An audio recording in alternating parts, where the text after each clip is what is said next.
O mənim olmalıdır, mənim maşınım olmayanda mən avtobusda da eşidirdim. Gedirdim hansısa belə dəbdəbəli restoranda da eşidirdim. Bəli. Burada ayrı, yəni sözün canı o adam var deyir ki, avtobusda belə getdi də. Heç ümumiyyətcə avtobusda mən də gedirəm, sənin bibin də gedə bilər, dayın da gedə bilər. Çox belə bərbad hala gəlib. O qədər ki, bəzi insanlar ki, istəyir ki, hamıdan yüksək görsətsin. Demək olar ki, az qalan avtobusu belə, avtobus deyirlər ki, filan kəsin mahnısını avtobusda qulaq asırlar. Qoy tək ki, mənim mahnımı avtobusda qulaq asırlar. Bilirsiniz niyə? Avtobusda, maşında 2 nəfər olur, avtobusda 20 nəfər adam olur. Ən azı. Əlbəttə ki, qoy elə mənim mahnımı avtobusda qulaq assınlar, nə bilim, taksidə qulaq assınlar, nə bilim, harada deyirsiniz, əsas odur ki, səsim gəlsin.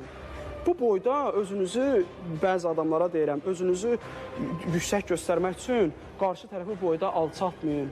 Nəticədə hamımız bir yerdən gəlmişik, bir yerə də gedəcəyik.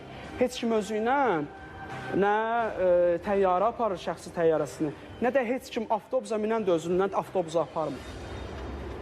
Başa düşürsünüz, bir balaca unutmayaq da bu insanlığı, bu Ramazan ayıdır, əlhəmdülillah. Unutmuşuq, bir balaca çətinliyimiz olan kimi əstəğfirullahi Rəbbi və bilə. Hamımız Allah, Allah deyirik. Biraz amma vəziyyətimiz düzələn kimi İraq yaxşılarımızdan.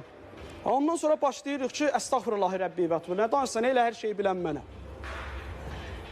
Yəni, bir balaca öz nəfsimizə çəki düzən versə, eyvallah, biz hər şeyi gözəl qarşılayarıq və inanırsınız, mən bilmədiyim şeydə doğrudan da bilmirəmsə, mən bilmədiyim şeydə öyrənməyə də imkan olar buna.